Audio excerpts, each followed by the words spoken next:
I figured, at some point you maybe wanted to buy a house. No, nobody can buy a house right now. I am living the best broke life, to be honest.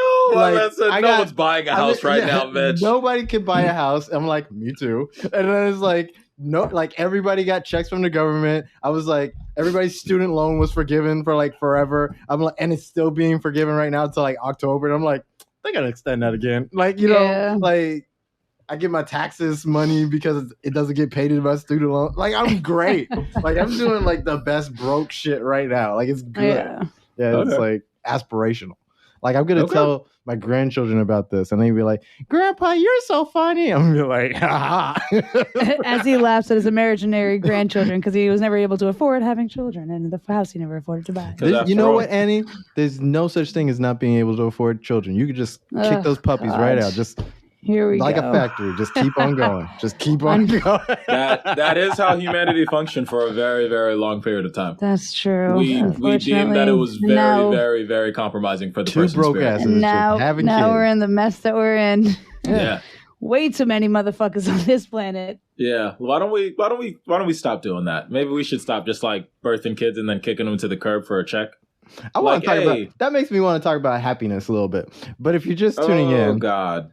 I'm gonna get right to that. What's that? If you're just tuning in, I'm your host Logan, and this is the Milk and Toast podcast. I'm here with my best friend Mitch. Say hi to the people, Mitch.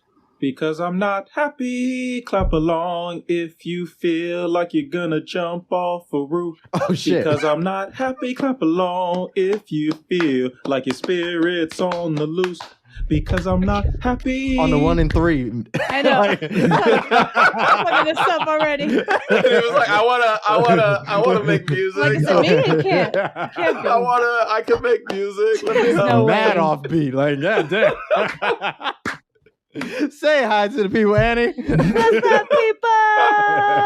I'm here.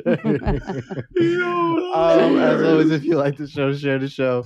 How could you not like us? We're so lovable. Word. I can see why you wouldn't share us. Like we are embarrassing. You could listen to this show on. Do people think we're embarrassing? What? I'm gonna rationalize something. I'm gonna be like that middle school, like 7th grader who's like the alternative kid who doesn't like fit in anywhere and quietly, somberly like phase out. So just like give me a moment. All right. Well, while you're doing that, listen to us on Spotify, Apple Podcasts, Google Podcasts, wherever you find your podcast. Wow, we're in all those places?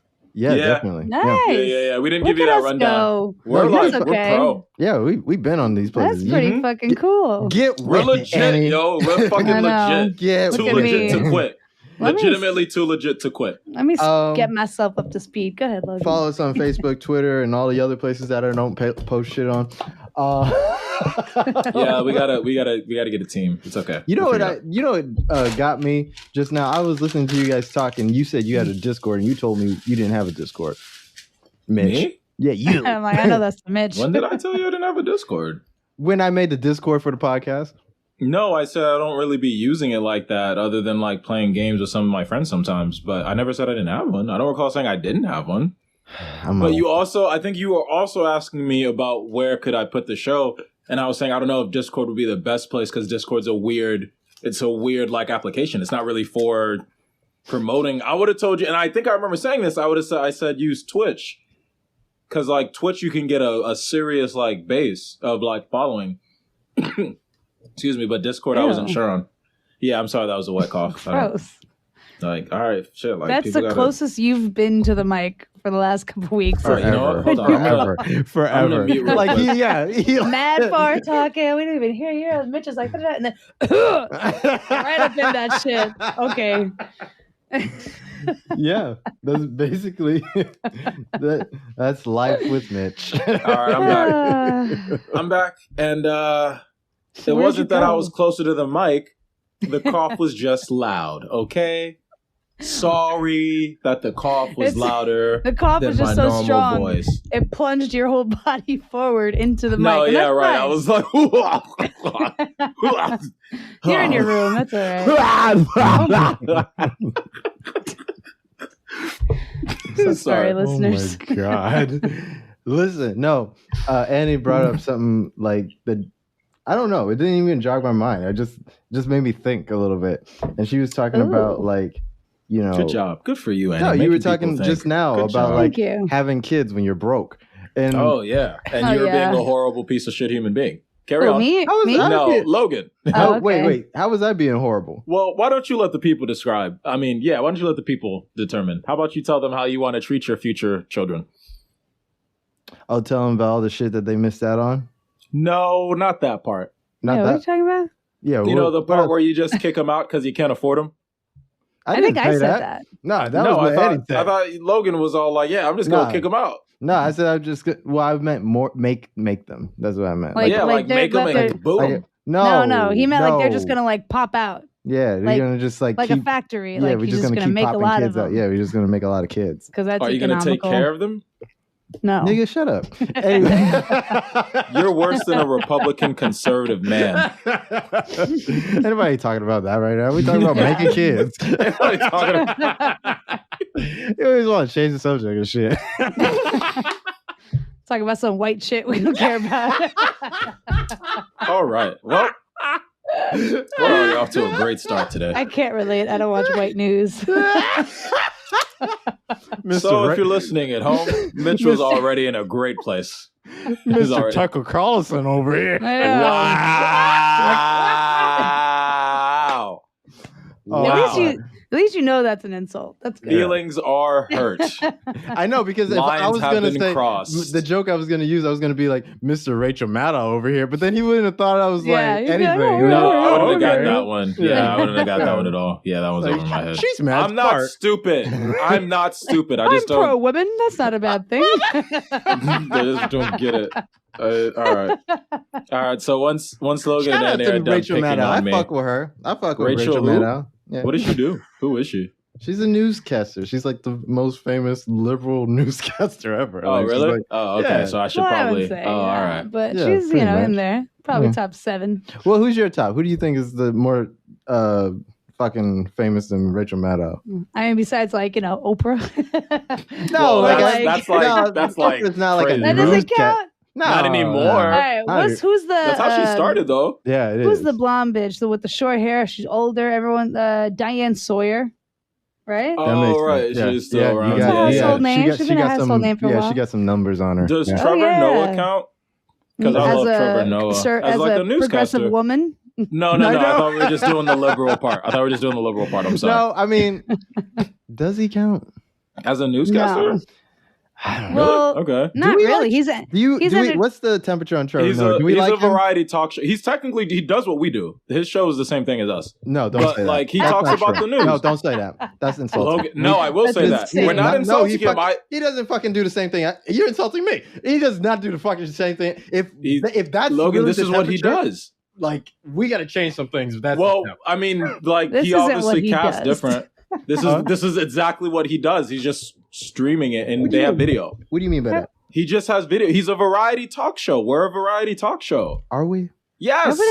we, got sharp don't- eyes. That is what we Man. are, guys. I don't have to argue this. This is what we are. This is what we do. No, a podcast is different than a talk show. Oh, Podcast, okay, sure. we're talking to ourselves. A talk show has guests, and it's a lot more structured. We are not talking to ourselves. Though we don't engage with our audience as much as we like to, we do have an audience and we are talking to them. Yes, we're conversating amongst each other, but we're still talking to them. He Mitch, feels very I- strongly you know about this. what? My bad. I You're just right. like, You're how do you guys so not feel right. this way? Hold up. You're Wait, so stop. right. Everybody stop. Yeah, thank you, Annie. Yep. Because Mitch does this thing where Oh my like God, here we go. he tries to win the argument by like Wow, I'm- overgeneralizing. Because Yeah, like by the exactly. exact same Okay, I'm token, sorry. Oh my God, like Logan. Right, Trevor Noah and like fucking like I don't know, Alex Yeah. Jones are the same person. You know what I Yeah, mean? yeah. They Like, are do- doing they're not they're the not same doing the person, but same they are thing. doing the same thing, guys. I They're not wouldn't- the same person. They don't talk about the same things, but they are doing the same thing where they have resources to literally, shoot themselves and talk to people about particular subjects that they bring up at a certain They're time. Is faces that not of what we media. do? You know what? I'm going to assume my audience is smart enough for us to just move the fuck on. All right, you know what? Y'all be like that. Yeah, That's just how y'all 'cause- feel. Yes. You know, That's Mitch. how y'all feel, yo. All right. Okay. Because Mitch is on one. Anyways, all right. Y'all go ahead. That's fine. listen, I wanted to talk about making kids when you're not financially stable and if that really matters. Yes. Of course Does it matters. Yes. I feel like I should say yes. But Okay, then well, that's a different. Do you want to talk about that, Logan? we can. Well, if let you him want. Today finish. on Logan's therapy spot? No, I don't know. Yeah, I need therapy he for don't that. have kids. What the Yeah, I fuck? don't have any. Let him finish, Mitch. This is in theory. Yeah. You got kids, Mitch? He asked me. And no, I don't have kids, but I would not like to have any right now because I'm not financially stable. And while I wish we lived in a world where no, it didn't matter if I was financially stable, because I could like my grandfather raised my pops, be on a farm and have everything we need to raise the kid. Sure, we'll need money then. I could just hard work. I got this farm. I got this land, but it ain't like that no more at all. Even over there in Haiti where he used to live. Yeah. You know what I mean? It's not like we still have the farm. So yes, you should be like financially good. That doesn't mean you have to be rich. Even if Does he it- did still have the farm, like things are different globally Different. like that too. It's Yeah. like that land is not, it doesn't only need the work you want to, it doesn't need the same thing it needed a long time ago. It needs significantly more. It's crazy. No, you're right. Like just maintenance on a farm is, what you're talking about is basic like maintenance on a farm, all the like resources you need. That's also significantly more expensive. You can't really run a farm the way you used to back in the day. Yeah. So like that's the only lifestyle I could see where I could possibly maybe raise a child without being financially secure. Otherwise, trying to do it right now. Were your would be- parents financially secure when they had you me, make- when they first started with my brother, no, but they were on the path and then they got together, which helps. It is a lot. That's why mom and dad in the picture. That is one what thing. about when they had you though? I mean, By the time they had me, they were doing better. It was still rough early into my childhood, but at about like 3, by the time my little brother was born, like 3, 4, like basically things was good. My pops had the house, pops had a car, mom's had a car, dad is working, mom's starting to work now too. And this is the 90s. okay. Like pops and mom was actually, because they were together. It was like the Cosbys. Yeah. Well, nah, that's too much money. I wish that would have been nice. But though they weren't that rich. The Dr. Cosby. Yeah, exactly. People forget that shit, Annie. Please tell them, because people for real forget that. They'd be like, "Oh, the Cosby, what a cute black family." The episode I think of all the time is where they get, because I related to this so much because my family did the same. My dad did the same thing with the part really? where he went to the car dealership to buy his daughter a car for the first time, and he was like, "Don't wear nice." She came down looking nice, and he was like, "Go change. Don't look nice. You gotta look a little draggy," because the way car salesmen do, they see you, they think you have money, and they're not going to give you a good price. We got to look a little shabby. Bill Cosby pulled up in like his whole old sweater. He was like, look a little drabby. And my father did the same exact thing when he bought like a car for 2 of my sisters. Same thing. He was like, don't look too nice. Look a little drabby. You got to pull up. And then in the episode, actually, the car dealership, like Mr. Cosby was acting like, oh, we don't really have it like that. And then someone like walked in. I don't remember what happened, but somebody slipped Dr. Cosby. And the dealership guy looked at him like, and Bill Cosby was just like, oh shit. And they never got the deal on the car because they found out he was a doctor. Shit, that sucks. Should do be like, I never saw that episode. That's fucking hilarious. I remember that so clearly because I'm like, wow, my dad does the same shit. He was a doctor and she was a lawyer, right? Yeah. That entire house was and he was like, nah, don't tell them. Right. So that wasn't my fam, but like, pops, lower middle class, doing okay in the 90s to support 3 boys, but like that was them then, and on some level they had some financial security to prioritize for their children. Thanks, mom and dad. Love y'all for like all that. But like nowadays, it's even harder to have a child, one. But if you're not going to be financially secure, you're making it worse on your kid, really, to me. And I hate to be the one to say that, because who you are as a person is going to have such a big effect on your kid, of course. But nonetheless, your child is going to struggle and like deal with certain types of trauma that we all deal with just from being poor, just from growing up poor. Y'all know what I'm talking about. Yeah. Like being, for instance, for me, being used to taking care of my younger sibling because everybody was at the house. I'm like 7 years old. What the fuck? Something happened to him. It's all on me. Having to find, not being so poor where there isn't food in your house, but you don't cook like that yet. So you have to find random snacks to survive on till your parents get home. Shit like that you really wasn't supposed to have to do when you was a kid. But like that you did. And you're allowing your kid to have little moments like that in the grand scheme of things in the future is going to affect them. Maybe not in the worst of ways, fingers crossed, we hope, because who knows what's really going to happen, but like which will have a negative impact on them. So like me, I'm not for it. Sorry if I actually hurt you a little bit there, but like, no, I'm so against that. And that's coming from me. And you know how I feel about money, but nonetheless, like for the children, like you should be doing a little bit better, man. Well, a lot better, really. But, we all can only do our best. And that's how I really feel about it. Like the environment that humanity has created within, 2022 doesn't allow you to really sustain yourself without having a decent sort of income. I mean, we're barely surviving. We're okay. We're good because we're us. But now add a kid to the equation. Why don't you add it? Because it's you and Sarah. Thank God there's two of you. Yeah. Why don't you add one kid to your equation? Tell me how everything changes. I mean, everything changes. I mean, I don't know if I'd be that upset about it, to be honest. No. It's not about being upset. Obviously, you would love your children. But tell me, how are you going to provide for your child? What are you going to be able to give your child? What do you want to give your child? You can't answer those type of questions like without having the kid, because when you're in certain situations, that's when your brain starts to think of like, okay, I really got to do something now. I'm going to do it. You can't think of that now when you don't actually have that problem. Yeah, that's how it is. I actually do feel that way too, because like, yeah, of course, like, you have no choice. I have one question. Yeah, I have one question. So yeah. You guys like on no level don't think about and I'm not saying like dream, but like you don't think about what would be ideal for you in raising kids? I don't even want kids, but I do that. That was an awful way to phrase that question. You're like, so in no level, no way you guys have ever thought. And it's like, that's already inaccurate. All we're saying is that when you're in a situation that's dire and that where you have no choice but to have to figure something out, you're going to figure something out. Yeah. You know what I mean? It's like, this is a really small scale example, but like there was one time that I was scammed out of all the money that I had and I wasn't working at the time. So every dollar I had, it was like a couple $1,000 and I got scammed out of that. And I was so angry and so like fucking like, that's every dollar I had to my name. And I was so angry that fueled me to go down like this Googling rabbit hole and Google all these phone numbers. And I found a couple phone numbers and I called this bank and that bank and all these people. And I had the patience, the anger fueled patience to be able to stay on and like keep talking to people and get I got all my money back.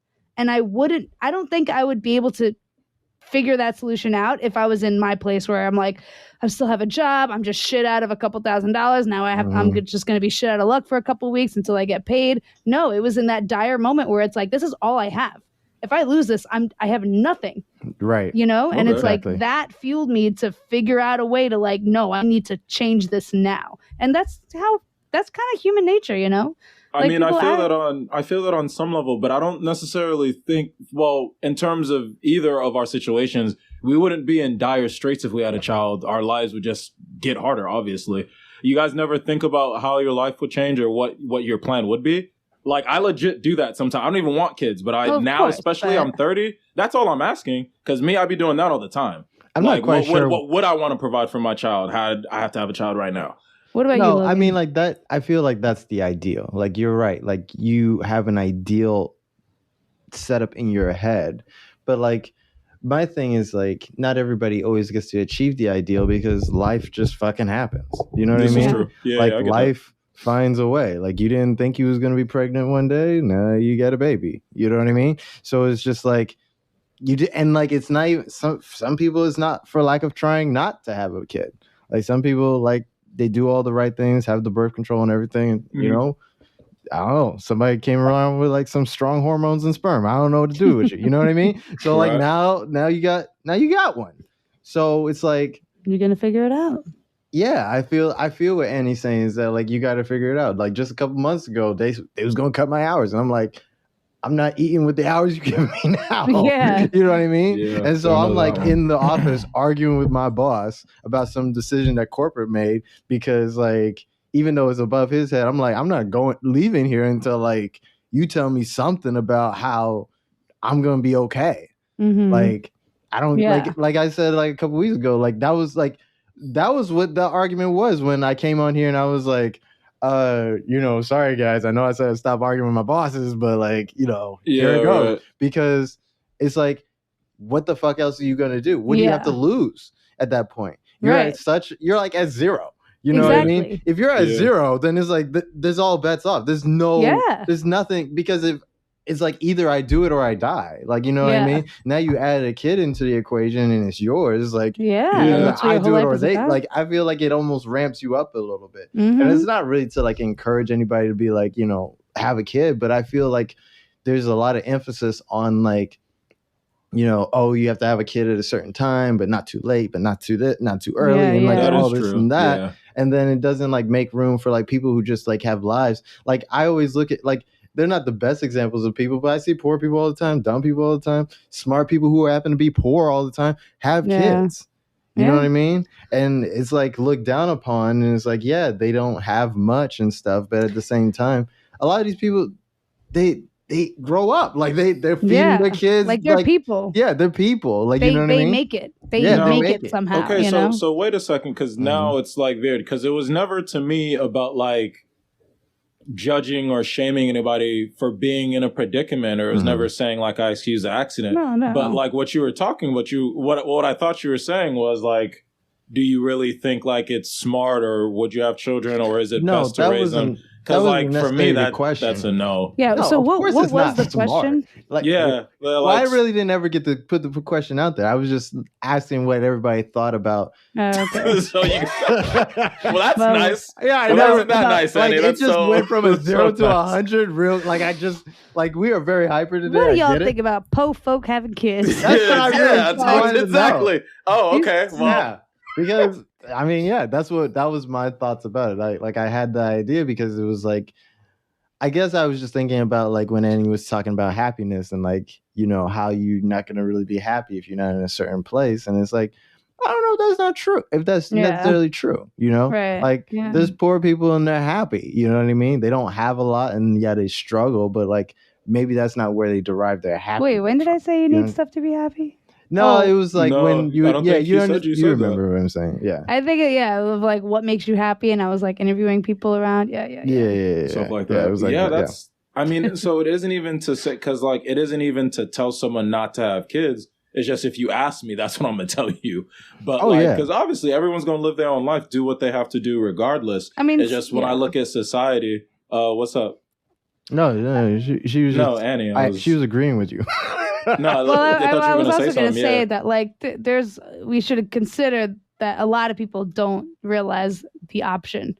It happens to them and they're like, oh shit, I'm going to have this kid. I have to have this kid without realizing that there are options to not have the kid that you got pregnant with. A lot of people are pregnant and now it's like, I'm pregnant, I'm going to have this kid. And that's, now they have actually no choice but to figure it out because, maybe they come from a culture or religion or whatever that doesn't believe in it. They were raised to not realize about the options. So that is also like, one of my sisters that, got pregnant. I don't think she ever even considered not going through with it. It was always just like, oh, fuck, this should happen. And she was like living with my parents, still in school. Yeah. Like had broken up with her fiance. It was like a whole thing. And but they're doing amazing now. I mean, it's 11 years later, but in the beginning it was rough. I was part of also another note, it takes a village. It's not really, it always takes a village. I was part of that when my sister, she lived with our parents. I also lived with all of them because I was in college at the time. Me, my mom, my dad, like my other sister, like we were all there raising this little baby so that the mother, my sister, could like continue to go to school. Like she was in nursing school. She was she was 9 months pregnant in class, took like 1 day off to give birth and was back in school like 2 days later. That's crazy. And like took her finals. Yeah. And like me and my mom were like watching. Like I made my college. I remember one semester I made my schedule around her school schedule so that I can help with the baby whenever I can. Oh, like that's really wonderful. I mean, it really takes a village. That's how any kid is raised, you know? So it's like so true. when you're in a rut, like she was like a store manager, department store manager before that. And then she was in school and she was like, the easiest thing is to drop out of school and figure out the hard way to figure this out. But she was like, no, I have to think long term and I have this help. I'm going to use this help. And then I'm going to, you know, and then she did it and now they're doing great. But, you know, didn't take 10 years, but now that we're able to look 10 years in the past and now it's like, it was worth it. It was a struggle for a lot of years. But I mean, they came out the right end. So people figure it out. Yeah, unfortunately, a lot of people don't figure it out, but there are those that do. and that's the real problem. It isn't because we're obviously happy for those who are able to, you know, persevere. You know what I mean? That's what we all want at the end of the day. The issue is because you brought up options, and I thought you were like, you know, kind of like signaling at like abortion and stuff and how things have been going. Right. Okay, cool. Well, not recently, but just in general, there are a lot of people that like don't really consider that an option for whatever reason. Whatever personal reasons they have, you know. And like it is. And it's just like the real issue isn't like the people who are making it work because, you know, that's a blessing. The real issue is everyone who's falling through the cracks and now these new citizens who are being raised and we weren't able to serve them as best as we could. That's where like it's like, yo, what can we actually do? You know what I mean? Because I mean, since we're on the topic now, that's kind of like where we're going a little bit. I mean, like they're here. I know. And see, that's the sad thing because your answer is right only because that's what it currently is. We don't do anything. Everyone's like, yeah, we want abortion to be illegal, and it's like, okay, so what happens to the kids that you know you're not gonna help? Which is always the fucking question. And you know what I mean? What about them? Us adults can't fucking survive right now. But they want to force us to have these damn kids. Our whole generation are full-grown fucking adult generations. Like there's stories about these idiot teenagers, early 20s kids doing stupid shit. And they're still calling them millennials. And it's like, no, bro, millennials start at 30 now. What the fuck are you talking about? And yet we still can't buy homes. And we're still tens of thousands of dollars in debt. And we still have no help whatsoever. I know. That's what I'm saying at the beginning of the show. Nobody's going to buy no house. Nobody's going to. I'm in good company. I'm in good poor ass And they company. want us to force us to have kids. Fuck out of here. All these stupid fucking red states are doing by making these laws and making it harder for young people to live there is just overpopulating our states, our blue states and blue cities, New York City, LA, whatever, California. All they're doing is making people go here, and we're already way overpopulated. We can't fit any more fucking people on this tiny little city of New York.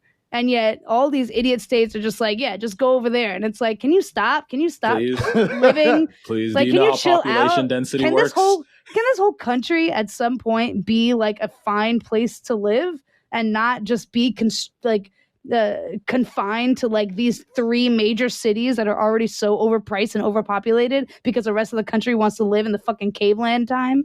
I don't understand. I feel like the problem is that like political power is like really like now we're talking politics, but like political power is just like really like it's not equal in this country. Like the Senate is like fucked up. Like you shouldn't get 2 senators if you have like 500 people in your state. Like it's like you should. Like either you get 2 and that's where we start, and then like we give California like 6. Like you know what I mean? Like it needs to like something needs to change about that, or just like get rid of the Senate. To be honest, like I don't. Like I feel like just get rid of the fucking thing in the first place. It was a good time to switch gears. Yes, it is a good time to switch gears. Listen, Annie, you wanted to talk about pride for some reason. Not like pride, like the emotion. but like the emotion pride. The cardinal like the sin. Virtue. The virtue. No, it's a sin. It's a sin, not a virtue. Yeah, it is a sin. Pride is one of the 7 deadly sins. It's not a virtue, guys. And see, this is why y'all have problems. This is why y'all have problems. Just let Mitch take it away. Shut up, Mitch. My parents were poor. Oh, wow. What a connect. My parents were poor. What a connect. Wow. Shut up, Mitch. I had poor parentings. You and your money that I didn't have. I like that. Poor. That might be a downer, too. Tell us how you feel. All right. So I've been like... in like a weird place in the last like week or so. I've just been in like a certain mood. I felt very okay. So it's something I realized recently. I have never in my life felt lonely. And I guess I'm very lucky to say that. I never realized that that's something I've never really felt, but I've never felt lonely up until the last like couple years. I started to feel it. And lately, in the last couple of weeks, couple months, I've been feeling super fucking lonely. And that's a sentence that it took me a while to even say out loud because I have a lot of pride. And another thing that I've ruined because of my pride is like I've ruined a friendship in the past because of not only my own pride, but both of our pride, or both of our, over prideness. So my question is, there is a level of pride that's necessary for everybody, right? We should all have a sense of confidence and a sense of pride of who we are to carry ourselves and make sure that we're protecting ourselves and fighting for ourselves and this and that.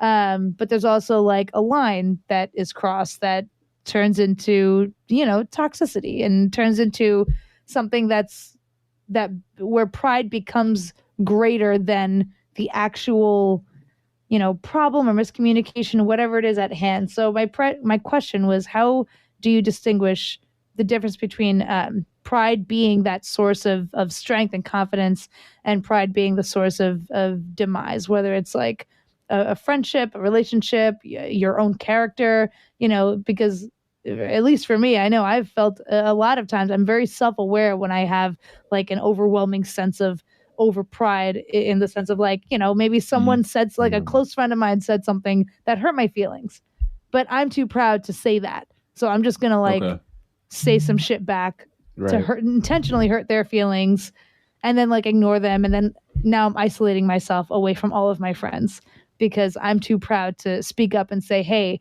I really need friends more now than I ever have, but I've never needed to ask for that because I've never felt lonely. But now I'm going through this really weird period of time where I'm feeling what I think is loneliness and I need my friends.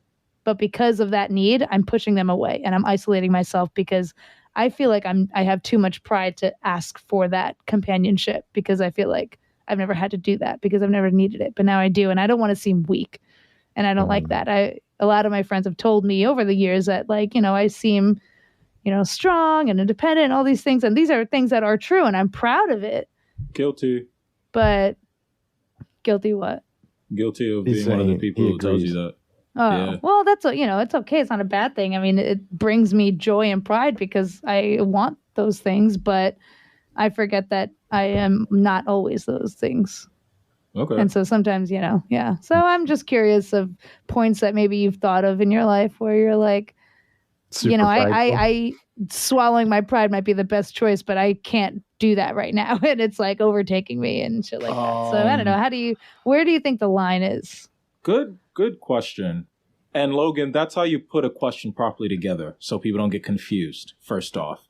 Second off, Logan's going to have a problem with this question because my man don't know how to even navigate his own pride. Third off, let me actually answer this question. Damn, for me, a fight. Yeah, a little bit, but I'm good. No, but seriously, I think it honestly comes down to you're too prideful when you're letting your pride, or when your pride is somehow making you, or like you just end up directly hurting the other person. If you still care about them, at least. Like if you're like directly, not some like indirect, I did this because I wasn't sure. Like your pride has you like somehow directly hurting this person because you don't want to be the bigger person, or you're really just that mad at them and it's the principle for you or whatever. But once you're like directly hurting someone, that's when I would personally say like you're in toxic territory. I think you've gone too far. Everything up until that point, it depends. To me, it just depends on the friendship and the context of what happened. Why are you reacting this way? Because as you're trying to navigate right now for yourself, there is a difference between, being proud of oneself, and having that pride that makes you act a certain way and having a certain respect for yourself versus, kind of being, I guess one would say like overconfident in terms of how you view yourself and stuff like that, and toxic. And so navigating that line is kind of hard, but which is why I say like once you're directly hurting someone, like that's really it for me. But like, even why then, are you doing it? It's like kind of murky because it's perspective. It's like, well, in my opinion, I'm not directly hurting them. I'm doing this because they hurt me and I feel a type of way. So why should I be the bigger person? Because, I was always the bigger person and now I got hurt and they're acting like they got hurt, but I got hurt. So I'm going to do this hurtful thing, but it's only because I was hurt too. Like, why isn't that fair? We start to rationalize our own actions. I've had a lot of problems with that. Yeah. No, I get you. Yeah, no, definitely. You still sounded like you were in direct hurt territory. Oh, but go ahead. Huh? Oh, yes.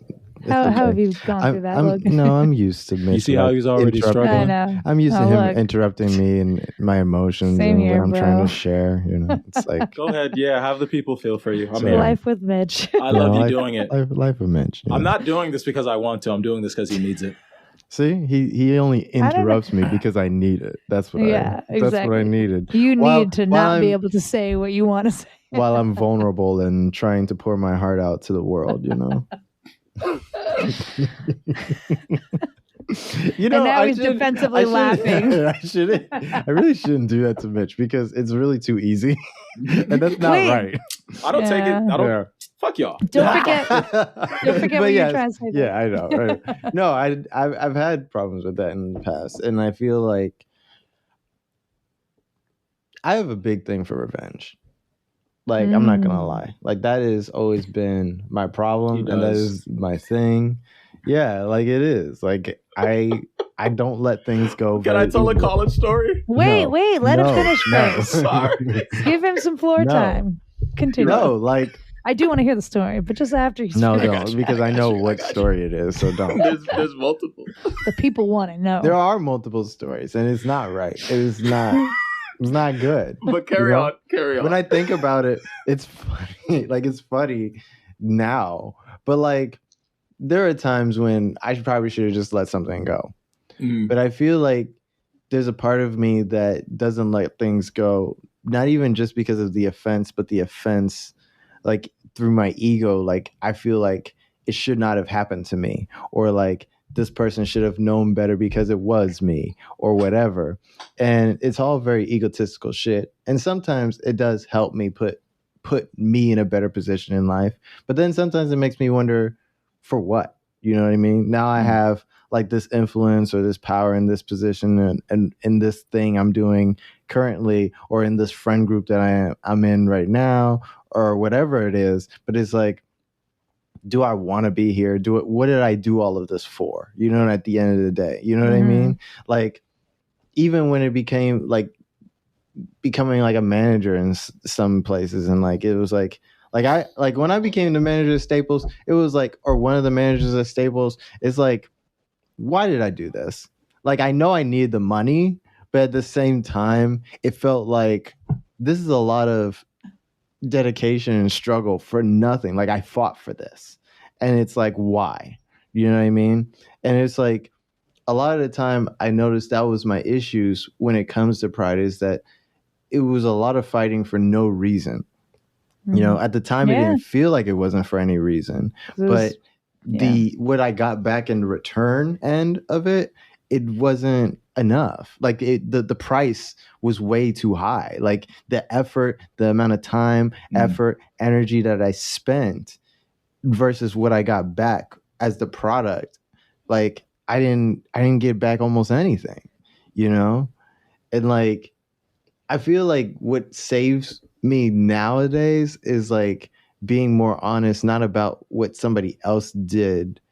Well, yeah, in a way, but like being honest about how I feel about it. You know what I mean? Like, yes, you're hurt, but like, it doesn't mean that now you need to hurt someone else. Like, you could just try just telling them that, hey, this thing you did fucked me up. Like, this thing you did hurt. You know what I mean? And a lot of people don't do that. I think that pride is kind of defensive in a way, because it stops you from having that conversation.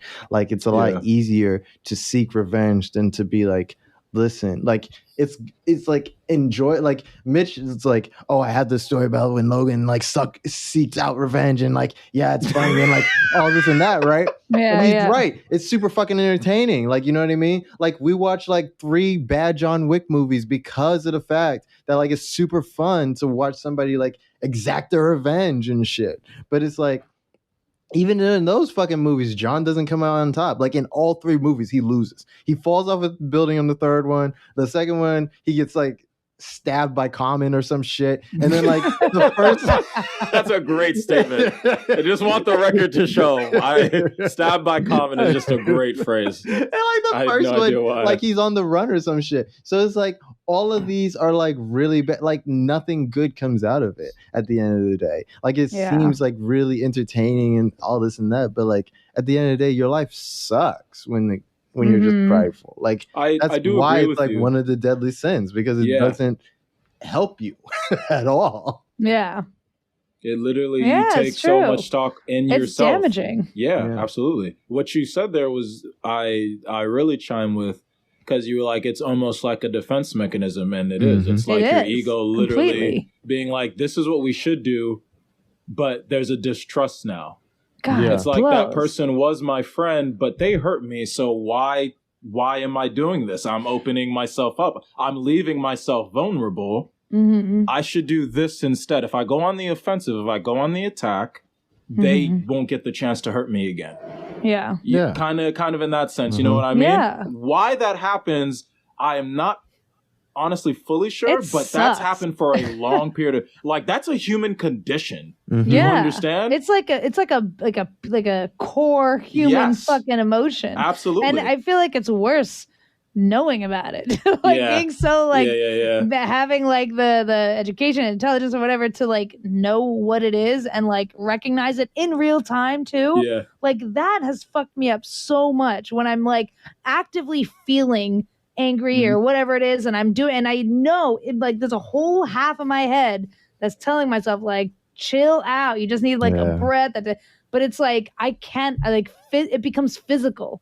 It becomes like a physical thing where it's like I cannot fucking help it. I'm so overwhelmed with like this pure emotion, and that doesn't happen. Yo, COVID really fucked me up.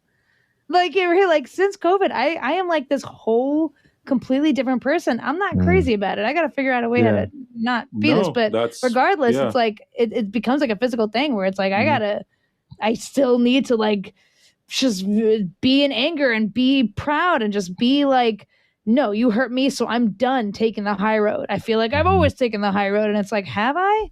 I think I have, but maybe I haven't. You know? And like even if you did, like, what's the big deal? Exactly. You know? Why not keep doing that? Right. Yeah, like if I have always done that, that was always when I like liked myself. Now I don't like myself and I'm not doing it. Maybe there's a correlation. Maybe I should continue to, I don't know. Right. It's a whole thing. Well, you're on the right path. And what you say in terms of like, it does feel worse when you understand, because now you know you're doing wrong. Yeah. And Before it's like you now was just living in the moment.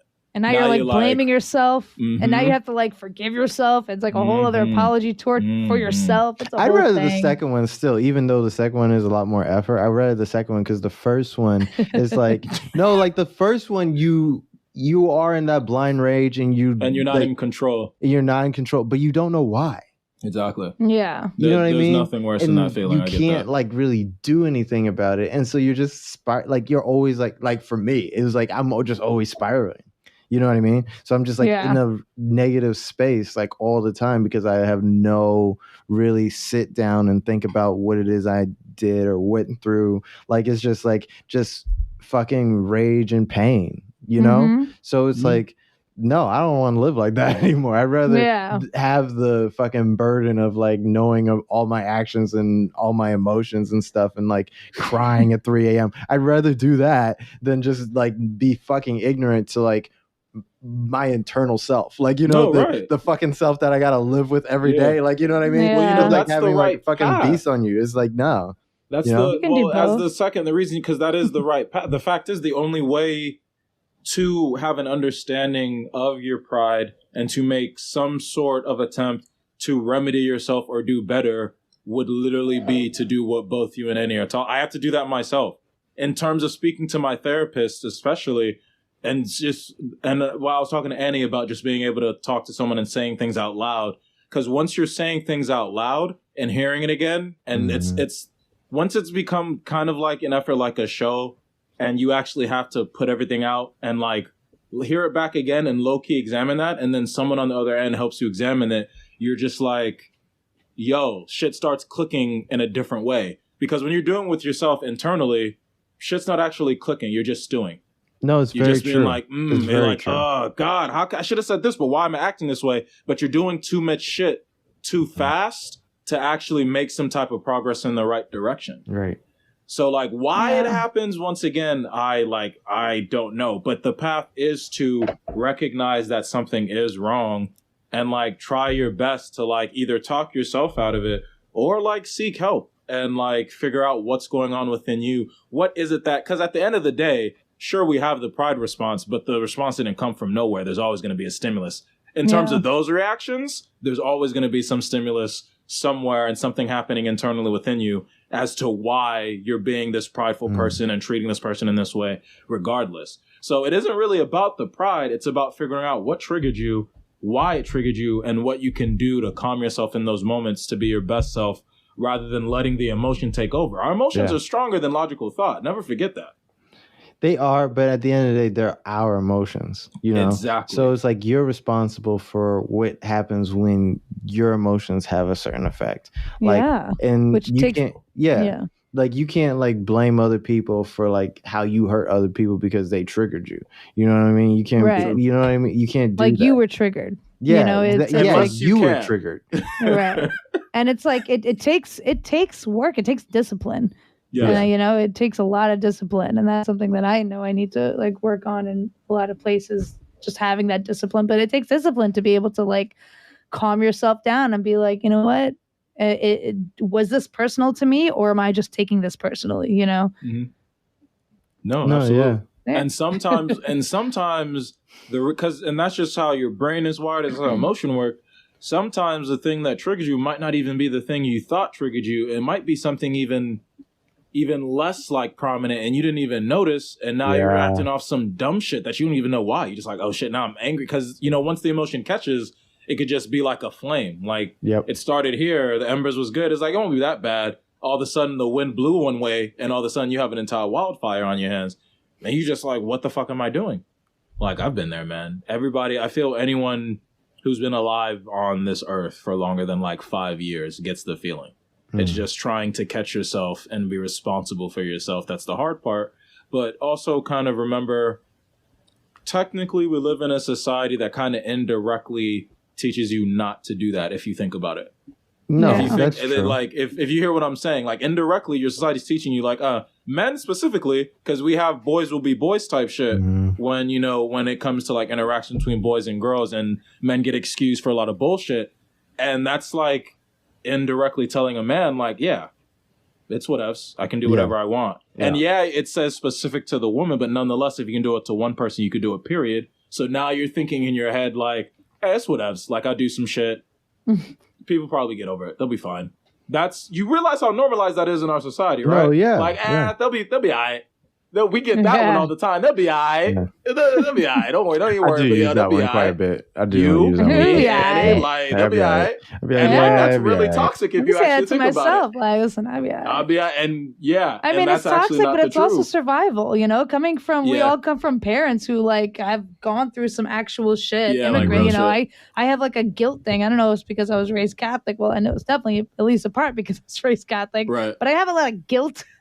Where I feel like everything bad is like kind of my fault. Got that Catholic guilt. I got a lot of that. And like, it's now that I'm living with my parents temporarily, it's just like I'm literally living with the sources of so much of my trauma. It's insane how much I'm like thinking every day, like, wow, she's saying this. They're saying this to me all the time. I'm like 30 and I'm aware of like what it's doing, but like they said this when I was a kid. This is crazy. And I'm just filled with guilt on like a daily basis, and it's insane. Oh no! I know, right? That's so I'm not doing well. I told you. Oh my god! I need to hug you. I need a hug. Sorry, Logan. Oh, you guys are so cute. Look at you, little virtual. Shut up. That was for us. That was for us. Okay, Nope. and no one else. It's in the world now. We don't have video. No one knows what you're talking about. Your guilt shines through. I know. I know. Like But a no, fucking like, thorn that- across.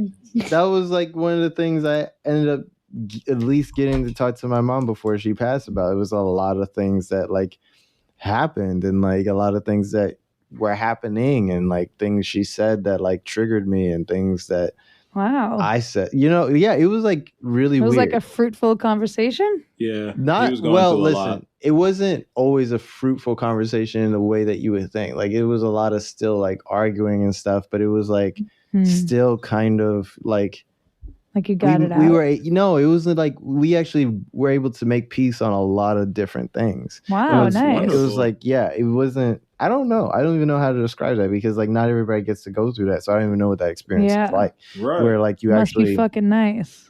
Annie, not sorry. now. I'm sorry. This is good. You're right. It wasn't. I know. I'm sorry. I'm so But sorry. it actually was. That's just him having the reaction because he doesn't know how to deal with shit like that. No, it was it's actually not really that. good. It's that like it was ugly a lot of the time. Like you know what I Right, mean? yeah. Like it wasn't pretty. It wasn't like That's like we okay. sat down and it was like over tea. Like Yeah, No, yeah, y'all yeah. went the rounds. remember that time you fucked me up as a kid? Like it wasn't like that. Yeah, It was yeah. like You it went was the rounds. some That's of good. the shit. It comes with like a lot of pride, a lot of Yeah. denial about like Mhm. things people did, things people Mhm. said, and it was like like a lot of apologies, a lot of crying. It was a lot of shit, and it was Yeah. like I'm very thankful that I got to have that experience before, like she passed because like it gave me a lot of peace that I don't think I would have gotten otherwise. You know what I mean? And like it gave me a lot of room to like not necessarily move on, but like when she passed, be able to like move on and not have that to be what I needed to move on from too.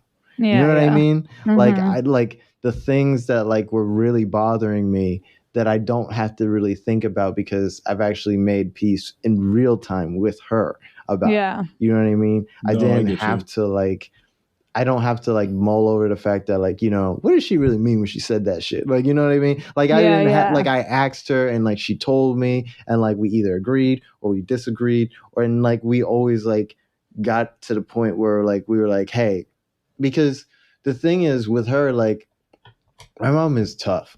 And so like she is very, very, very, very hard to talk to sometimes if she is like digging her feet in. You know what I mean? Yeah, yeah. So like when it was like, listen, we had to get to a point where it's like, listen, I'm stubborn, I'm hard-headed, I'm hot-headed, and you are too. And we can't just like go on like this. If we're gonna like coexist, we Yeah. have to get to the point where we actually love each other and we like respect each other enough to be like, I'm sorry. Like this is fucked up. I am a lot. And I know that. Let me talk about it with you. Talk about what I was going through and what you were going through. And then like say our sorries or whatever. And and we had that, And that's a lot. I mean that's great. No, yeah. You know what's it is like, really great. It crazy really because like I've had like a handful of moments like that with my mom, but then it's like she holds it against me later. It's like amnesia, and no, she's not terminal. No, she doesn't actually. She's not. She doesn't have Alzheimer's. But it's like, it's almost like, it's not like she forgets it, but it's like, I don't know, it's really fucked up. It's Annie, sometimes I think, and just from what you explained to me, so it's like the picture I'm painting in my head. So in my head, like the relationship you and your mother have, it's because you were raised one way, she was raised an entirely different way, but you both meet in the middle due to love. You bear each other, but nonetheless, you're so different. To me, it's like, because you respect your mom. She raised you. Obviously, she raised an entire family. She was dealing with, blatant one of the strongest like sexism. women I know, for of sure. course, obviously. And your mother loves you. You're her daughter. But at the same time, you're this woman who believes You're this woman who believes in all these freedoms, and your mother looks at you like the woman she was telling her sons to avoid, right? On some level? Yeah. You know what I mean? On every and level, so yeah. you guys, but she still loves you. You still love her, yeah. And I'm sorry to bring that up, but that's like kind of how I see it. So it's like, you know, and it's not for me to say like, I hope you don't take it too personally, but it's just like, that is legitimately happening. Your mother's looking at you, and on some level, I know, just in terms of the humanity, on some level, I know she looks at you and is seeing her wildest dreams unfold, but is afraid to admit nightmares. that in any capacity. No, nightmares. Annie, I know you think that, and that's you, because you're the one who actually knows. Oh, I see. But what I you're saying. personally really believe she's seeing her wildest dreams unfold, but it was against her at the time, or she couldn't live those dreams at all where she was growing up and living. And so there's like this subconsciously even, there's like this low-key resentment that she can't help but feel. Wow. But she like loves you, but nonetheless, like, Annie, I think about shit like that all the time. Like, I don't know. Women specifically, because there's such a disparity, there's such a grave disparity between how a woman was raised in, say, like just the 50s versus now, and how they can relate to each other and communicate. To me, just like forever, but like, yeah, that's how I think about it, honestly. If I could, I was gonna say that I don't know Annie like that. I don't know your mom like that. But I was just gonna offer a different, maybe alternative reality. Is that maybe it's not resentment, maybe it's fear. Because possible. Like, I mean, I remember with my mom, a lot of this shit that like I had to we had to get to the point where I was like, listen. Because like she can be like very like she's like very like, hey, do this, do that, do this, do that. You know what I mean? So it's like it could be very like you don't get to like live your life in a kind of way the like way you want it to. Yeah, almost that. Yeah. So it's like on one hand she wants you to, but on the other hand, like she's like, okay, but like this, you know what I mean? And so it's like we had gotten to the point where I just realized that came from a lot of fear of. You wouldn't do it that way, and you probably couldn't do it that way. But like that doesn't mean it doesn't work that way for me. And I've told her that. I told her that. You know what I mean? I was like, right. You know what? And that is true. Anytime I've done it, like it worked. You know what I mean? So like, and then like she'd be like, oh well, you know, like after I like say it, like I tell her the plan, I'm like, I'm gonna do this, this, and that, and then she goes, no, it's not gonna work. And then I'm like. Okay, now I have this Haitian lady in my head saying it's not going to work. I know, so I have to, like, right? I have to like overcome that. So I have to show her that it's going to work. And then I do it. And then I showed her. And then I was like, listen, you have to let me do certain things after a while. And like, she didn't necessarily get comfortable with that. But she was like, okay. You know what I mean? Yeah. She was like, she would start suggesting like, I don't think I would do that. But like, okay, you're going to do whatever you want to do. And then that turned into, okay, I wouldn't do that. But like, you do what you think is best, which was a big step. Bro, you know what I mean? For real. So totally. I think like part of it could just be that like you never know. She might see a lot of herself in you. Yeah. And like I think and like it could just be fear of like mistakes she made in the past or whatever. You know what I mean? I'm just spitballing. I'm not trying to be like it's interesting. The fucking psychic or whatever. No, it's interesting with the whole like. I mean, I've thought about this for a million years, but like how there is a little bit of fear, but she's so indoctrinated in what she's believed. Like she is a very, very Catholic woman. You walk in my house, Jesus is looking at you from every single angle, corner, wall, ceiling, floor in my house. You go in the closet, you can lock yourself in the closet. Jesus is in there. Right. There are two of him in there. There's more pictures. There's more pictures of bearded white men in my house than there are of brown people. Okay, it's crazy. Yo, straight up, bro. It's crazy, and like there's a lot about my, because there is a level of fear, but I don't think it's nearly as much as like. I think she does see a lot of herself in us, like you were saying, Mitch, but because like of everything that she believes and everything she thoughts, everything she's ever been raised to think and believe and all that. She kind of like made herself believe that those things are bad, and that's why she was never like that. Yeah. And she has a lot of pride where it's like if she'll see us thriving in this lifestyle that she never got to thrive in, that's a bad lifestyle. It's bad. If it's anything outside of her scope, it's bad. Right. You know, and it's And she does get petty. Like, she's still a woman. You know, people forget this about their parents. They are still their own individual people. They're regular fucking people. Yeah. Right. As a woman, she's a petty woman. You know, she just is. Oh, and it's like, I recently had like a really vulnerable moment with her. I just had like a really awful, emotionally awful week. And I live with my mom right now. I just, you know, moved back in a couple months ago temporarily. So at 29 years old, turning it to 30, where I haven't lived with my parents since I was like 23. Right. It's like a whole different, it's an interesting experience watching it. But anyway, I recently had this really vulnerable moment where it's like we like screamed at each other for a minute, and then I was crying to her because like I needed help, not only emotionally but financially. And I would never turn to my mother for emotional help ever. Don't get me wrong, that's not even a joke. Like, I just wouldn't. She's just not helpful in that department. Right. Yeah. But she, like, you know, like put me to her side and like hugged me, and even that felt weird. You know, we're not a touchy, lovey family, so even I was like the same way, trying to put my arms around her. I only got elbow length. Like, my elbows never left my side, so I gave her one of these like, forearm hugs, and I was like, oh, this feels so good. Wow, my mother's touch. Incredible. Yeah. Thanks, Mom. Thanks, and Mom. she like really, and she really made me feel better, like she was actually going to help me. That's a day later, next day, she holds that shit against me and makes me feel like shit. And she says some shit that makes me feel like just the worst person on the planet. Everything is my fault. Every source of bad thing is just because of me, and this and that. And it's like, again, I'm older now, and I've come to terms with a lot of my traumas and this and that. So it's like, I'm pretty good at letting shit go in one ear out the other. Right. But now that I live there, it's just like, holy fuck.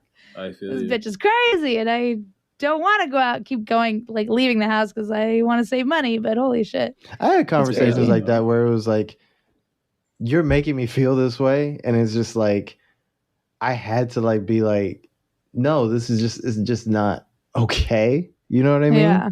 Like, I don't know. Now I'm closing up again. I know, right now I'm like, there's too much about mommy stuff. Yeah, right. You're doing so well. You're doing so well. Yeah, no, fuck you, we can do this, guys. All right. Well, you know, you can lash out at me as much as you want. It is low-key what I'm here for. Yeah. But you have to come back to yourself one day. Yeah, not on a fucking podcast.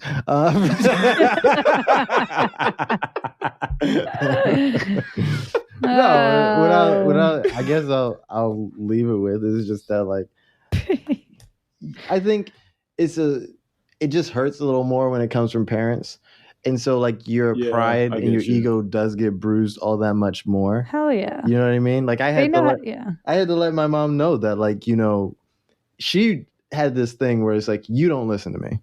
Mm-hmm. And I felt, and I told her, you say that I don't listen to you, so it doesn't hurt as much, like the things you hear yourself say. Yeah. You know what I mean? Like, if you think that I don't listen to you, then like you could say anything to me, and that's not right. You know what I mean? Because like, sounds like how she's been acting. Because I'm like, that's not. I listen to you more than anyone else. You know, I don't always do what you say, but like your words like stew around in me like more than anybody else's words. Absolutely. And like it took a very, very long time, even before she got sick, like for me to even break that barrier where she actually believed that, like, oh shit, you actually believe what I say. You know, I was like, and then she would actually like chill out and was like, oh, like when I say certain things, like this hurts him because like he actually does listen to me. But she actually, it's not just like she was being cruel. It's like she came from an upbringing where like her parents didn't fucking listen to her. You know what I mean? And they were overbearing, and they like just were like a certain way where like it just wasn't good. Like, as far as being recognized as a person for your own autonomy, that wasn't an option. You know what I mean? So it's like she tried to do better, but her better would still ended up with some of the old shit. And I feel like that's what a lot of us aren't really prepared for, is that like we want to be better than our parents in some capacity. Some of us do, at least. And we should. But I feel like I was just going through something this week where I feel like I thought I was away from my past in a little bit, and it was like I'm so microscopically close to like the old version of me, and it's not even fucking funny. And it was like, wow, it like really brought me back down to earth. And I was like, I understand why people have like a hard time like breaking barriers and like I hate these people that are like, oh, I just made it on my own and I got like I pulled myself up by my bootstraps. Like even the people who have like those real stories, it's like you won the lottery. Like you from like the get, because like it's like, do you know how like they'd be like, I just worked hard. It's like, do you know how many people work hard? Like literal back-breaking work. Like no millionaire, billionaire does back-breaking work. That doesn't mean shit. Like you worked hard. Like that really doesn't mean what you think it means. And it's not to take away from like effort. Like people do put the hours in. You put the work in to like achieve a goal, to achieve some type of, you know, something. But ain't no like. Everybody is out here working. I watch good people work every day, and they are not millionaires. They're not billionaires. They don't have that type of bread. And so it's like, that's not the answer. Stop telling people that. You got really, really, really lucky because it's very, very easy to just be the same motherfucker that you were forever until you die. Like, you know what I mean? Yeah. That's some people's Actually, reality. A friend of mine was talking to me about this because he works in local government and he, you know, he's black. He's also a first generation. You know, his family came from Grenada, I believe. And he was talking about how you know, it's the concept of every generation should be better off than the last. That's like kind of like the Western standard of what it should be. But in the Black communities, it's the opposite. That every generation, whether they're doing better, so money is supposed to be trickling down. Every generation is supposed to do better than the last. So money, you know, you're supposed to have your wealth, let it go to your kids, and then they build their own, let it go to your kids, and so on and so forth. But in the Black community, there is no historical wealth. So if the kids of this generation are doing well and making their money on their standards, they're putting it back up the funnel of their generation. They're helping out their parents and the rest of their families and this and that. So it's harder for them to maintain that wealth or save anything or have any long-lasting wealth. So it's like going backwards almost.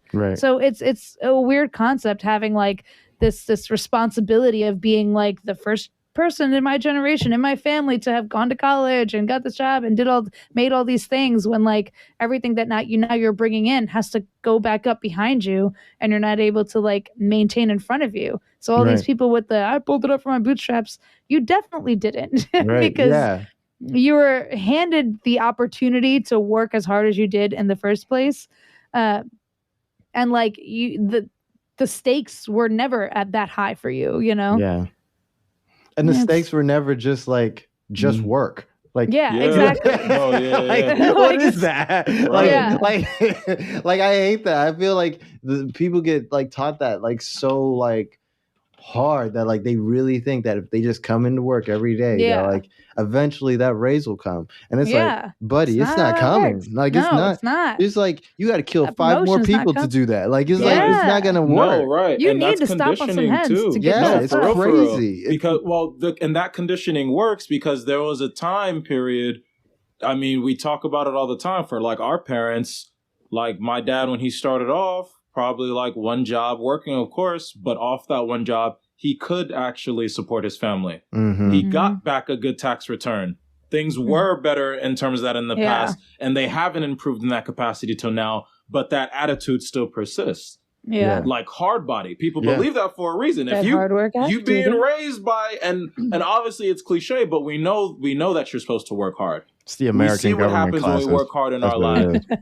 Well, a little bit. Bullshit. I was lucky. You know what I'm saying? But like, so people fall for it because like it's been a part of just the ethos of our country for so long. Like for real. And it's hard to break out of that because, you know, it's scary for someone to break out on their own. For instance, not everybody can go start a business, and not because they don't have the resources, just because, you know, that's not in everyone. Maybe I can't form those connections. Maybe I don't know how to like organize people well enough to run a business. Not everybody's going to do that. Not everybody should. Not everybody should. Exactly. Not everybody should have to. But nonetheless, in terms of getting to a place where like you are bringing in some financial capital, unless you have a really good job, which is even becoming harder and harder to find, you're gonna have to branch out and do something on your own to get your cash. But who's really doing that right now? You're not really brought up to be that individual who can strike out on their own. You're brought up to be the individual who takes orders really well. Right. Who doesn't cause the system to have trouble. Right. You know what I mean? Yeah. That's how your school is raising you. That's how your job is wanting you to be. You know what I mean? And you get comfortable. One of the thing is, actual true growth requires being uncomfortable.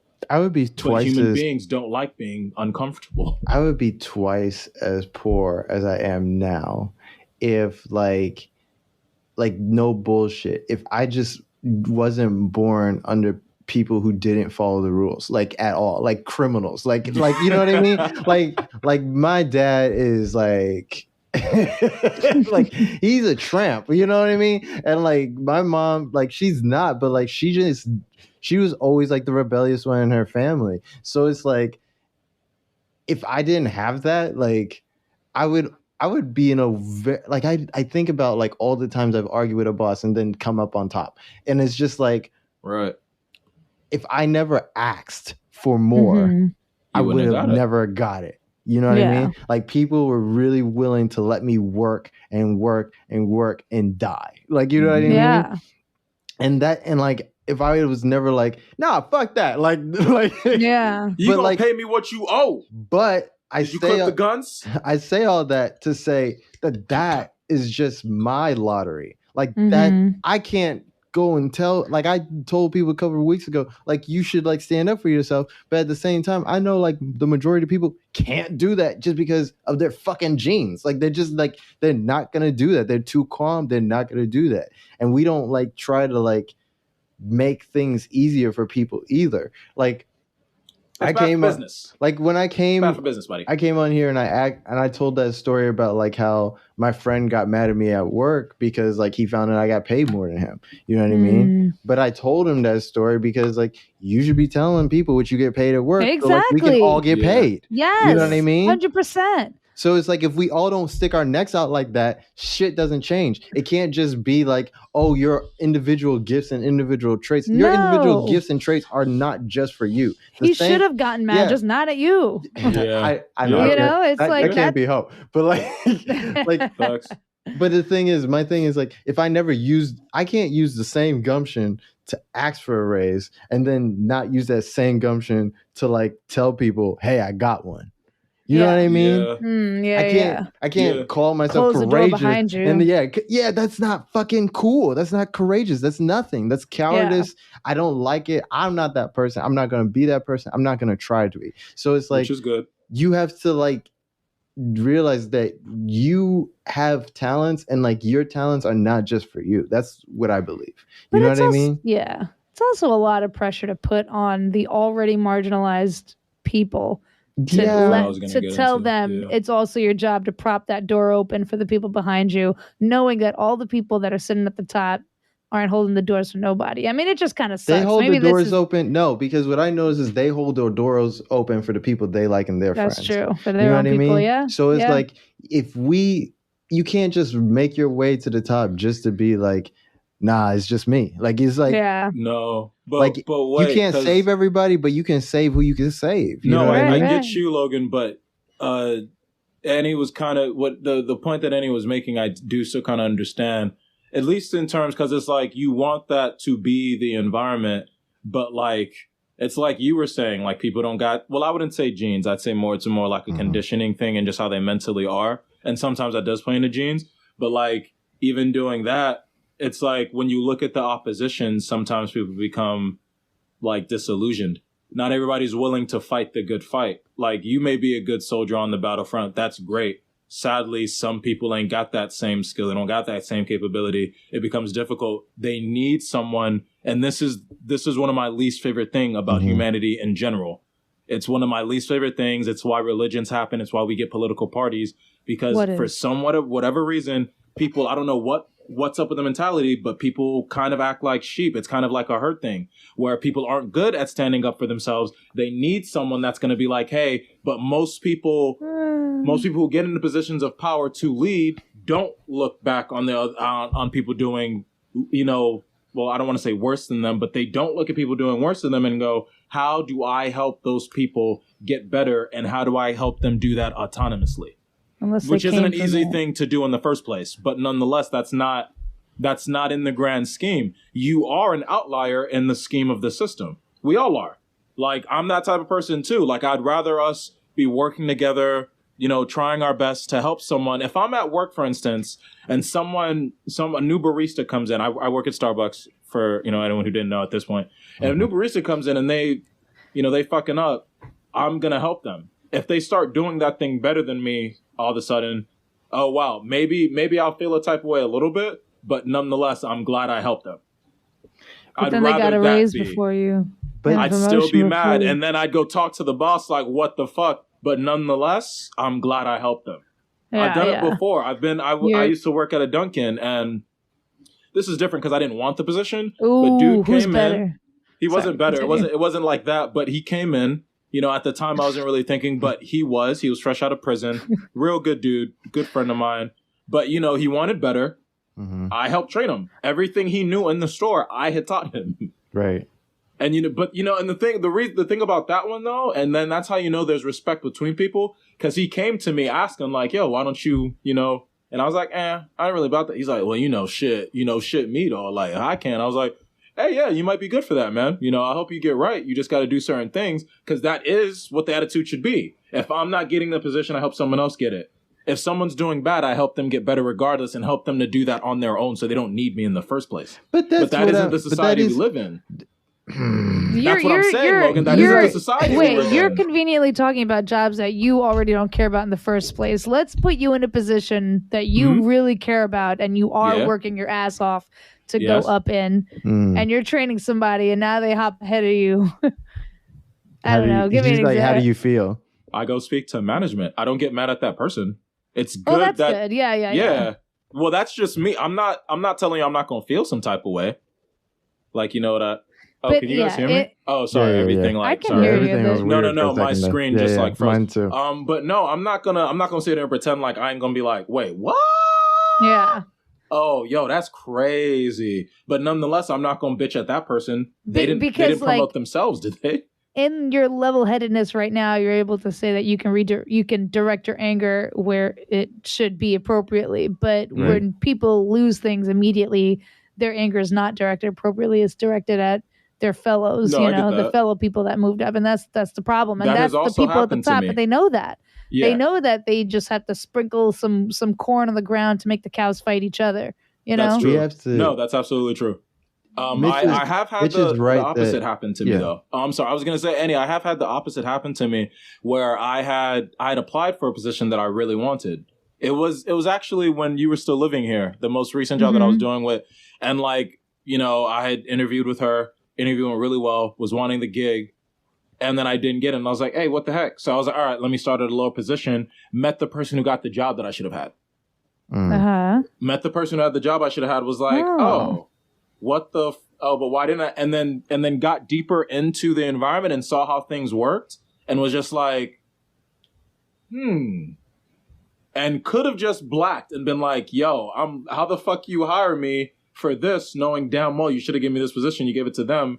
Like, they don't necessarily do the work better than me. Right. I've gotten to meet all of you. I've gotten to work with all of you. Right. Yeah. But nonetheless, in the moment, it was just like, all right.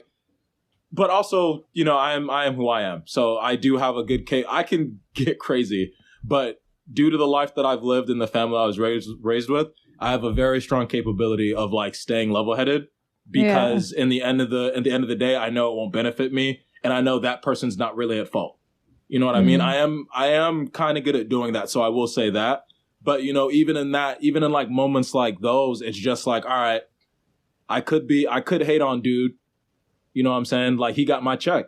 Like, for real, for real. Yeah, he got my check. That should be my check. Met him, mind you. Good dude. Talked to him. Like, actually kind of liked him. But nonetheless, he got my check, Annie. And we don't forget that shit. No, you don't. Feel like real enough. You feel like he Yes, I feel like he got my check. Why? Because, like, no, I'm gonna tell you. Like, don't get me wrong. Now we're directing the anger. I'm gonna tell you for real.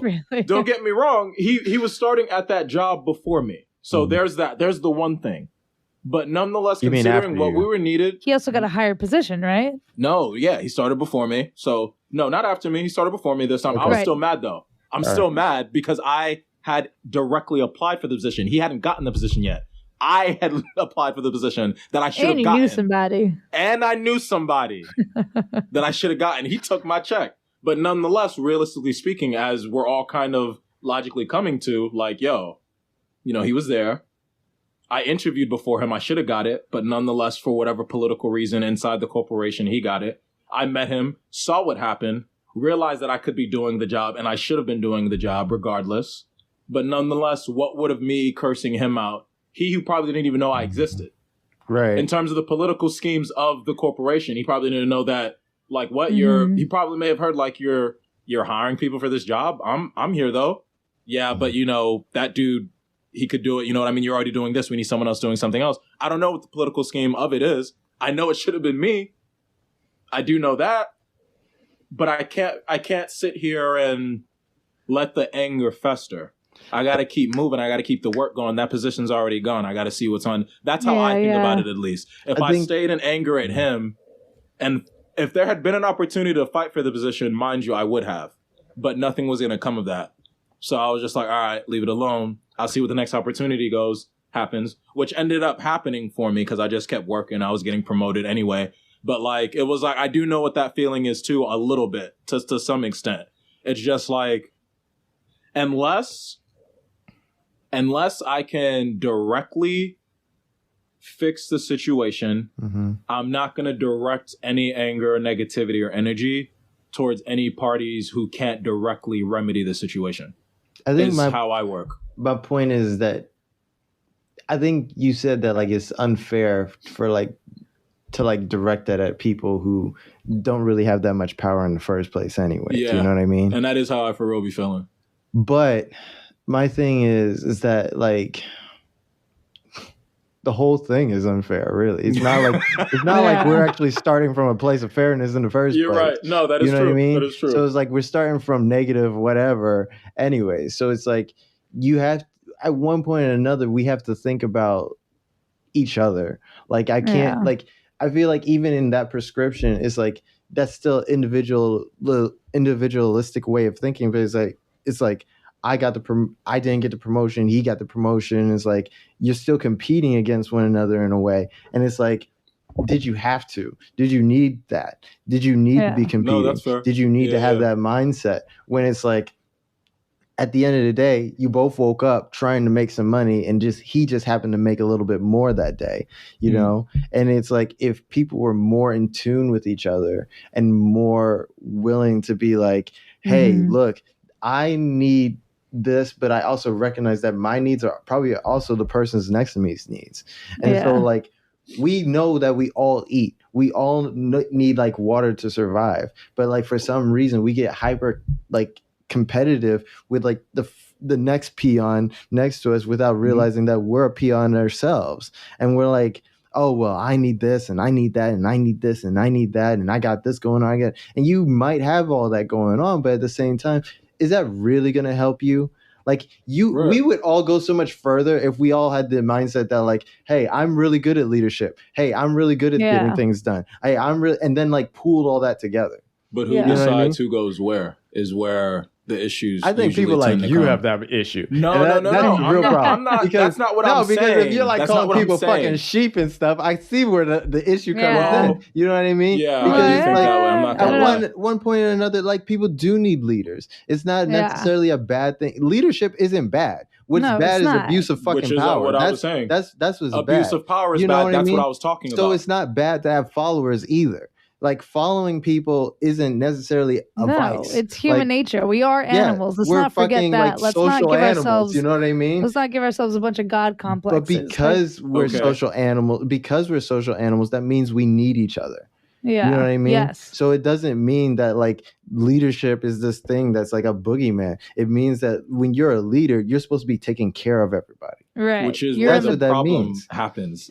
It is, but that's because of corruption. Like corruption is the opposite of what is supposed to happen. Well, I think I still think there's more to it than that. Because it's the simple answer is yes, corruption, because that is obviously where it starts. the more I complex got you, Annie. answer. I'm watching the time, by the way. Oh no, I'm just looking at the wow. janitors cleaning the I haven't tables, looked and at I'm the like, clock once. wow, they're not cleaning the tables as deeply as That's I always thought crazy. they That's were. crazy Huh? how time's Oh my fun. god! They're doing a little swiggle wiggle, and I'm like, Don't snitch on the people I from know, Clemson, I'm Damn, like, right? Damn, we I would record never. right now. Damn. They just I would never Damn. switch. Did you not just hear how we talk They're about working people on, just like, trying to eat? five- Like, She's talking God. about working solidarity. She's like, Six they're bucks not an doing hour. their job. They're not doing their job. Like, damn. They just Who paying clocked y'all? in on the night shift, and I'm like, you're not scrubbing those tables hard enough for my liking. Damn. And you said I was the problem. In any case. Like, in any it's post-COVID. case. You better spray. Anyway, continue. No, the problem isn't, because the simple answer is yes, the corruption. And I would don't think never that's say simple at all.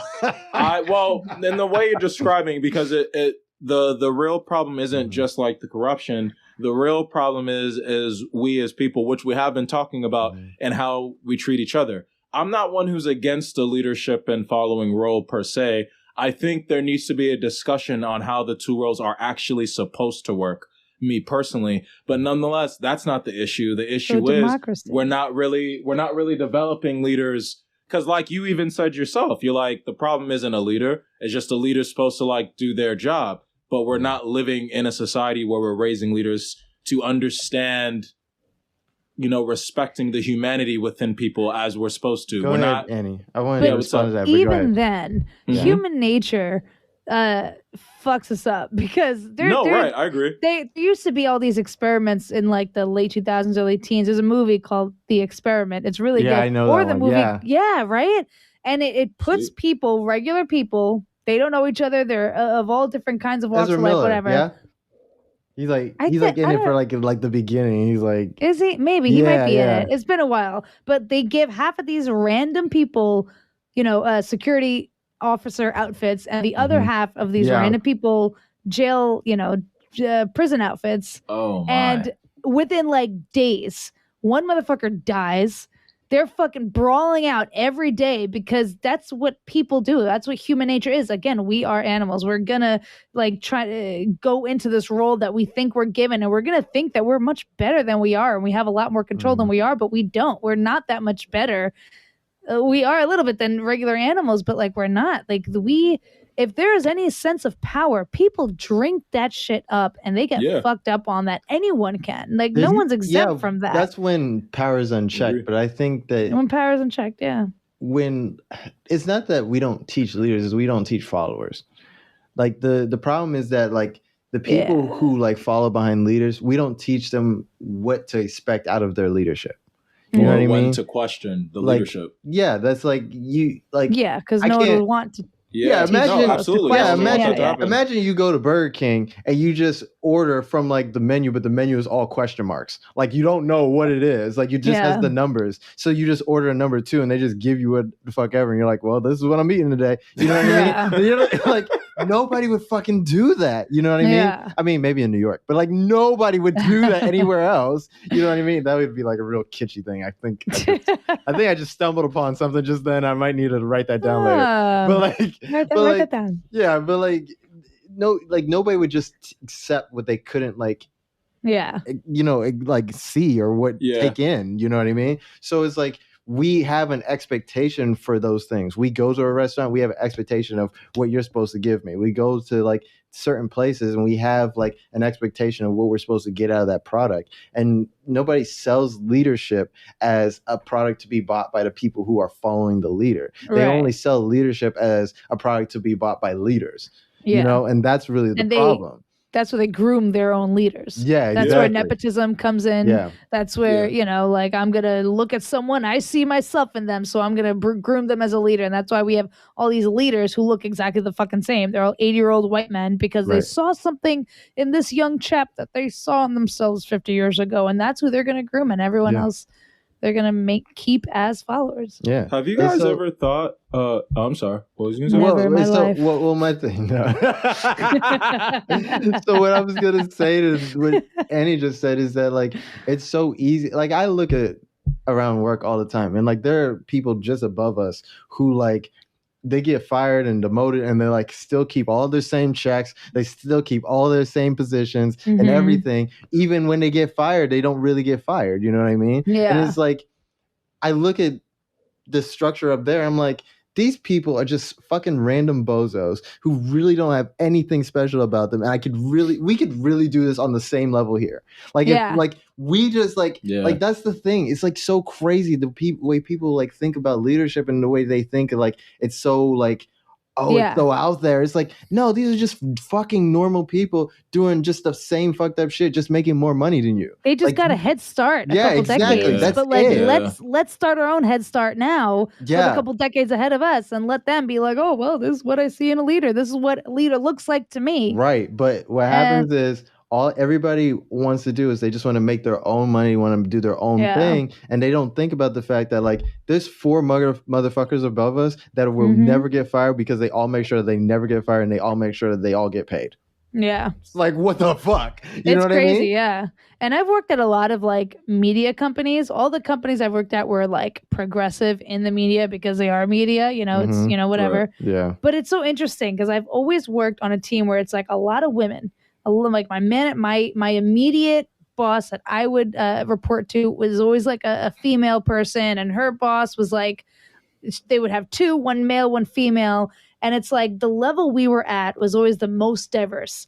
All these different colors and ages and whatever genders and this, and the higher up you get on the ladder, every single company, every time it gets whiter and maler and whiter and maler, and the top 3 little funnels right over there are just white male and maybe one blonde bitch in row 3 somewhere, right? And then lower than that is where all the diversity, and that's all they tout is we're just so diverse. Look at our people. Look at and you go in for the interview, and you see all us. And it looks all good, but it's like, who's managing all of these teams? It's the same motherfuckers that manage everything. It's crazy. They keep them at the top. From the 50s. Right. Yeah. He been here the entire time. It's his great-great-grandson, Thad. I don't know. I didn't want to say Chad. Did you watch Blue Mountain State? I wanted to say one thing. All right, real quick, just in terms of the conversation we have, because I just wanted you guys to think about it real quick. Have you guys ever realized how all civilization really is our basic survival instincts just expanding into more resources? Yeah, we just have the complexity of language and communication. That's it. Complexity of languages, but otherwise, because everything like that's just been clicking because Annie's been saying certain stuff, you've been saying certain stuff, and it's just like, we are still kind of beholden to certain instincts. Yeah, what's up? Actually, you know what it was? This professor once said this. She asked a class. I saw this on Instagram, so it was obviously true. So she asked her class, what do you think the first sign of like human civilization was? And people said, I don't know, this and that. And she was like, the first sign of real civilization that humans were a little step above other animals was it was a healed femur bone or healed shin bone. Yes. And it indicated that we helped each other, that someone was hurt and someone else came in and helped that person heal. And then they were able to move forward together, as opposed to other animals, you kind of just leave them behind. Right. So that is like the one thing that sets us apart from other animals is helping each other, is community. Was it an anthropology course? Because I learned that as well. Probably, yeah. It's true. Wait, let's stop. That's an amazing place to leave it. It is good, yeah. All right. Give it a high note. Listen, Mitch, do you have anything you want to leave the people with? Let's put on my lecturer's voice, shall we? Okay, so first things first. Okay, as we've learned today, pride is a 7 deadly sin for a reason. I mean, that's just obviously a metaphor, but if you didn't understand you need to check in with yourself and kind of like check your pride, please understand that you should do that. You can ruin a lot of your life just because your ego decided to become maniacal. Don't do it. You can do better. Try your best. Overall, why is humanity like not doing better? That's just my thing. That's just a question to y'all. Think about that. Why is humanity not doing better? It was a good place to leave it, Mitch.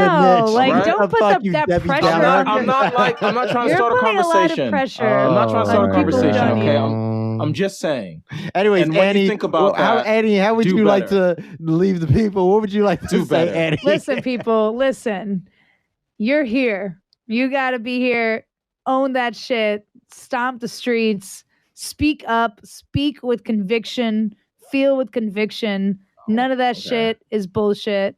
All your shit is valid as fuck. Make people listen because other motherfuckers who don't need to be listened to are making people listen. So be louder and fuck everybody else. Yeah, be louder. And fuck louder. Everyone else? That last one made. No, I'm kidding. Fuck everybody else. All right. Nice. I would just like to say, pool your resources and think of each other as a resource. All right. I don't know why that made me laugh. What? No. It was just like me and Eddie like connected with the people, and then Logan in the background. All right, but yo, we gotta pull these motherfucking resources. All right.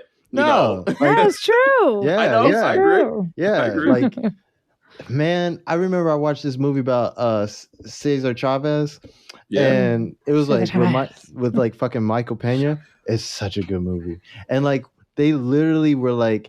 They're like fucking farmers, like they're like Mexican farmers, and they like had to like pool their resources together. They made their own fucking credit union so that they could go on strike. Like that was some like when I heard that was some real shit. Yeah, like because it was like credit union. Like goddamn, that's it was farmers. Like it's the people we were talking about, and the way they did it was they all gathered up one night and they fucking took out a jar and they wrote credit union on it. Like, and that was it. This is our credit union.